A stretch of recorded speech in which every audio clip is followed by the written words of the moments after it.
এই উপদেষ্টা পরিষদের অর্ধেকেরও বেশি তারা এই বিপ্লবী চেতনা ধারণ করেন না। তারা সামাজিক পরিচিতির কারণে বা ইউনূস সাহেবের সাথে নৈকট্যের কারণে রাষ্ট্র পরিচালনার দায়িত্ব পেয়েছেন, কিন্তু এদের অনেকেই শেখ হাসিনার সহায়তার তালিকায় ছিলেন। 1971 সালে আমরা যারা বাংলাদেশকে দেখেছি সেটি ছিল অত্যন্ত দুর্বার উন্মূল বাংলাদেশ, সাহসী মানুষের, তরুণদের পদভারে প্রকম্পিত বাংলাদেশ। এবং যে মহান মুক্তিযুদ্ধের পর আমরা স্বাধীনতা পেলাম, তারপর থেকে ধীরে ধীরে সামাজিক অবক্ষয় শুরু। কিন্তু এবার আমরা অবাক বিস্ময়ে লক্ষ্য করেছি যে এবার যারা যুদ্ধ করেছে তাদের হাতে কোনো অস্ত্র নাই। নিরস্ত্র মানুষ ট্যাঙ্কের সামনে, আর্মার পার্সোনাল ক্যারিয়ারের সামনে, হেলিকপ্টার গানশিপের সামনে বুক চিতিয়ে দাঁড়িয়েছে যুদ্ধ করার জন্যে। আমরা গণতন্ত্র প্রতিষ্ঠার জন্য নিরন্তর যুদ্ধ করেছি, আরও যুদ্ধ করে যাব। এবার আমরা অবাক বিস্ময়ে লক্ষ্য করেছি যে এবার যারা যুদ্ধ করেছে তাদের হাতে কোনো অস্ত্র নাই। নিরস্ত্র মানুষ ট্যাঙ্কের সামনে, আর্মার পার্সোনাল ক্যারিয়ারের সামনে, হেলিকপ্টার গানশিপের সামনে বুক চিতিয়ে দাঁড়িয়েছে যুদ্ধ করার জন্যে। এদেরকে দেখে মনে পড়ে গেল সেই 71-এর দুঃসাহসী তরুণদের কথা। আমি যে ব্যাটালিয়নে অধিনায়ক ছিলাম, 100 ছাত্র জীবন দিয়েছে সম্মুখ যুদ্ধে। তাদের অনেকের চেহারা এখনও আমার মুখে ভাসে, আমার মনে ভাসে। এতদিন পর মনে হলো যেন তাদেরই পুনর্জন্ম হয়েছে। আবারও দেখি রাজপথে অদ্ভুত সব ডায়ালগ এবার শুনেছি। চাঁদখার পুলে একটা পুলিশ তার ঊর্ধ্বতন কর্মকর্তাকে বলছে যে একটা গুলি করি, একটা পড়ে যায়, বাকিটি লড়ে না। অদ্ভুত সাহসী। এখানে একটা গুলি করলে হাজার হাজার মানুষ পালিয়ে যায়, সেখানে গুলিতে আহত হয়ে ঢলে পড়ছে, রাজপথ রঞ্জিত হচ্ছে তার রক্তধারায়, কিন্তু অন্য কেউ মরছে না। শুধু একজন এসে তাকে তুলে নিয়ে হাসপাতালে নিয়ে যাচ্ছে, বাকিরা সবাই দাঁড়িয়ে আছে। এই দুঃসাহস কেমন করে তারা অর্জন করলো? আমার মনে হয় পৃথিবীর ইতিহাসে এই দৃশ্য আর কোথাও কেউ দেখবে না। আমরা অত্যন্ত ভাগ্যবান যে বাংলাদেশে এই দৃশ্য দেখতে পেয়েছি। আমাদেরকে পার ক্যাপিটা ইনকামের হিসাবে বলা হয় যে দরিদ্র জাতি বা মধ্যম আয়ের জাতি। আমরা মোটেও দরিদ্র নই।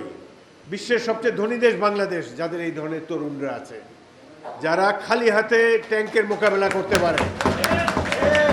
আমরা সেই সাহস অর্জন করেছি। তারা এই সাহস কোথায় পেয়েছে? তারা আপনাদেরকে দেখে এই সাহস পেয়েছে। 71-এর মুক্তিযোদ্ধাদেরকে দেখে তারা এই সাহস অর্জন করেছে। তাদের ঐচিত্র্য রয়েছে। তারা হানাদার বাহিনীর বিরুদ্ধে বীর বিক্রমে যুদ্ধ করেছে। হয়তো তারা অস্ত্র নিয়ে যুদ্ধ করেছে, এবারের যোদ্ধারা নিরস্ত্র হয়ে বীর বিক্রমে যুদ্ধ করেছে। এই দৃশ্য যে দেখব অনেকেই আমরা ভাবি নাই। অত্যন্ত ভাগ্যবান, আল্লাহ রাব্বুল আলামিনের কাছে শুকরিয়া আদায় করি যে তিনি আমাদের সন্তানদেরকে সাহস জুগিয়েছেন, অনুপ্রেরণা জুগিয়েছেন। আমি ধন্যবাদ দিতে চাই এই লড়াকু তরুণদের বাবা মাদেরকে। এই দৃশ্য বাংলাদেশে পৃথিবীর কোনো দেশে কেউ দেখে নাই। সন্তান ট্যাঙ্কের সাথে যুদ্ধ করার জন্য যাচ্ছে, তার বাবা মাও তার সাথে সাথে যাচ্ছে। অদ্ভুত এক দৃশ্য।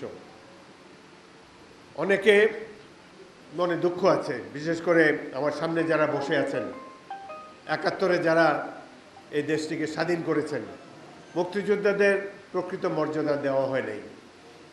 এটা নিয়ে আমাদের সকলেরই দুঃখবোধ আছে। কিন্তু সেটি আবার রিপিট হয়ে যাচ্ছে। এই যে আরেকটা যে মুক্তিযুদ্ধ বা গণতন্ত্রের জন্য যুদ্ধ, জুলাই আগস্টের বিপ্লব, এই বিপ্লবে যারা শহীদ হয়েছেন, 500-র অধিক ছাত্র, যুবক, তারা চোখ হারিয়েছেন। তারা কিন্তু চিকিৎসাটিও পাচ্ছেন না। তাদের দুঃখবোধ আমার চেয়েও বেশি। এইভাবে জীবন উৎসর্গ করার পর শহীদ পরিবারের জন্য কি করেছে এই সরকার, কি করেছে আমরা? কিছুই করা হয় নাই। আমি আজকের এই সভাতে আপনাদের পক্ষ থেকে দাবি জানাতে চাই, এই জুলাই আগস্ট বিপ্লবে, গণ অভ্যুত্থানে যারা শহীদ হয়েছে প্রত্যেকটি পরিবারকে মুক্তিযোদ্ধা বীর ভাতা দেওয়া উচিত।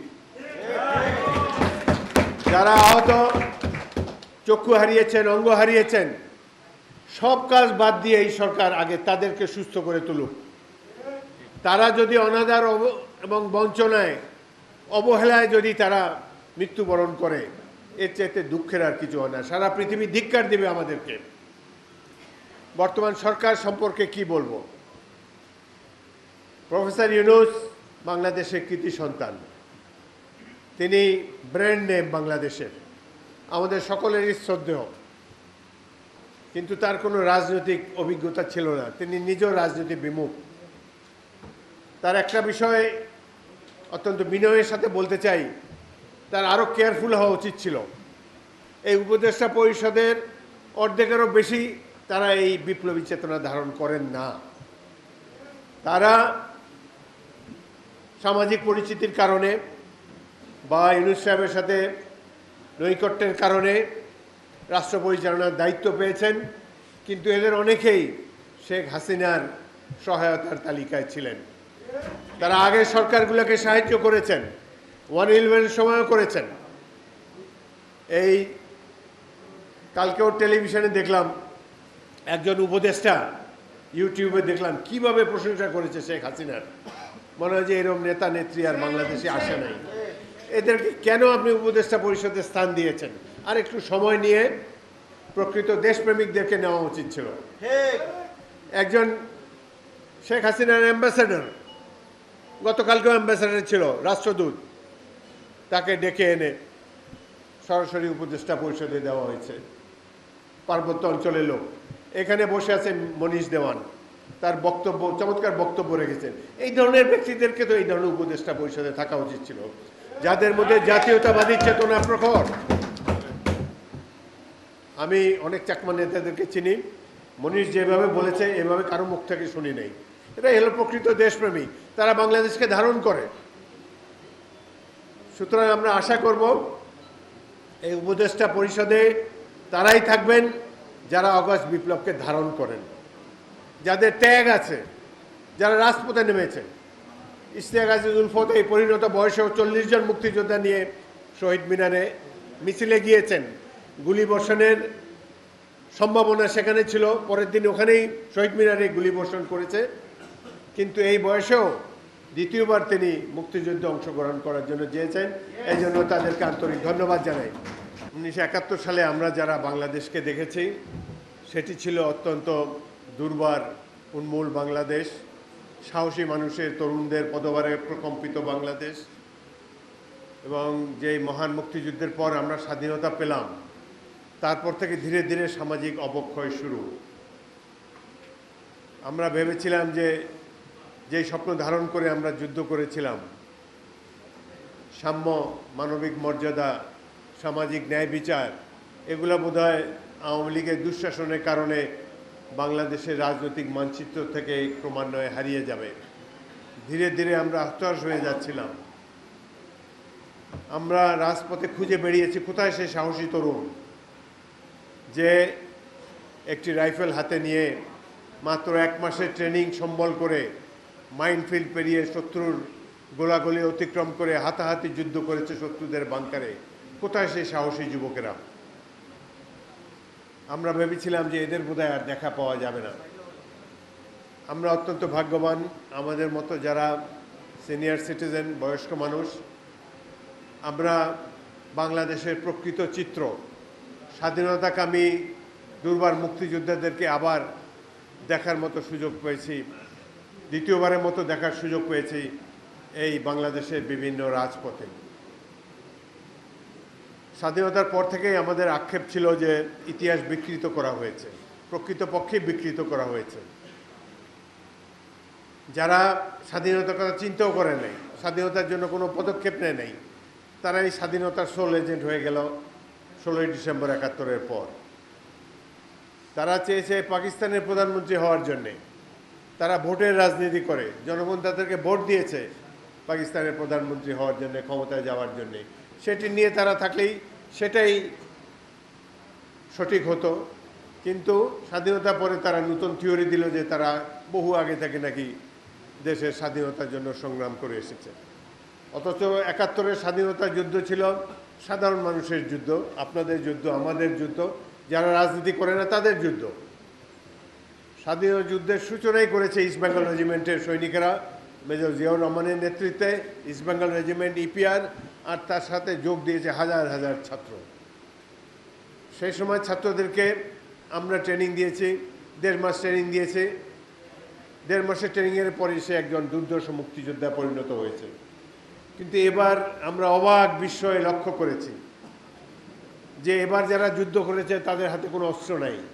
নিরস্ত্র মানুষ ট্যাঙ্কের সামনে, আর্মার পার্সোনাল ক্যারিয়ারের সামনে, হেলিকপ্টার গানশিপের সামনে বুক চিতিয়ে দাঁড়িয়েছে যুদ্ধ করার জন্যে। এদেরকে দেখে মনে পড়ে গেল সেই 71-এর দুঃসাহসী তরুণদের কথা। আমি যে ব্যাটালিয়নে অধিনায়ক ছিলাম, 100 ছাত্র জীবন দিয়েছে সম্মুখ যুদ্ধে। তাদের অনেকের চেহারা এখনো আমার মুখে ভাসে, আমার মনে ভাসে। এতদিন পর মনে হলো যেন তাদেরই পুনর্জন্ম হয়েছে। আবারও দেখি রাজপথে অদ্ভুত সব ডায়ালগ এবার শুনেছি। চাঁদখার পুলে একটা পুলিশ তার ঊর্ধ্বতন কর্মকর্তাকে বলছে যে একটা গুলি করি একটা পড়ে যায়, বাকিটি লড়ে না। অদ্ভুত সাহসী। এখানে একটা গুলি করলে হাজার হাজার মানুষ পালিয়ে যায়, সেখানে গুলিতে আহত হয়ে ঢলে পড়ছে, রাজপথ রঞ্জিত হচ্ছে তার রক্তধারায়, কিন্তু অন্য কেউ মরছে না। শুধু একজন এসে তাকে তুলে নিয়ে হাসপাতালে নিয়ে যাচ্ছে, বাকিরা সবাই দাঁড়িয়ে আছে। এই দুঃসাহস কেমন করে তারা অর্জন করলো? আমার মনে হয় পৃথিবীর ইতিহাসে এই দৃশ্য আর কোথাও কেউ দেখবে না। আমরা অত্যন্ত ভাগ্যবান যে বাংলাদেশে এই দৃশ্য দেখতে পেয়েছি। আমাদেরকে পার ক্যাপিটা ইনকামের হিসাবে বলা হয় যে দরিদ্র জাতি বা মধ্যম আয়ের জাতি। আমরা মোটেও দরিদ্র নই। বিশ্বের সবচেয়ে ধনী দেশ বাংলাদেশ, যাদের এই ধরনের তরুণরা আছে। আমাদের অনেক কিছু করণীয় আছে। রণাঙ্গনে মুক্তিযোদ্ধারা এই দেশটা আমরা স্বাধীন করেছি। অনেকে বলে দ্বিতীয়বার স্বাধীন হয়েছে। This is not correct. দ্বিতীয় স্বাধীন একবারই হয়, একবারই আমরা দেশকে স্বাধীন করেছি। আমরা গণতন্ত্র প্রতিষ্ঠার জন্য নিরন্তর যুদ্ধ করেছি, আরও যুদ্ধ করে যাব।